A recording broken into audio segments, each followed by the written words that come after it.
बिला येथे तलावात एका रिक्षाचालकाचा मृतदेह आढळून आल्याची खळबळजनक घटना उघडकीस आली आहे.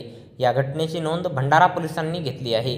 भंडारा तालुक्यातील फुलमोगरा येथील मनोज घरडे वय 55 वर्षे हा दिनांक 21 सप्टेंबर 2024 रोज शनिवारला सकाळी 6 वाजता दरम्यान आपल्या घरून सायकल रिक्षाने भंडारा येथील आपल्या वॉचमॅनच्या कामावर जाण्यासाठी निघाला होता. दरम्यान दिनांक 21 सप्टेंबर 2024 रोज शनिवारला रात्रीच्या सुमारास त्याचा रिक्षा बेला येथील तलावाजवळ महामार्गावर उभा दिसून आला.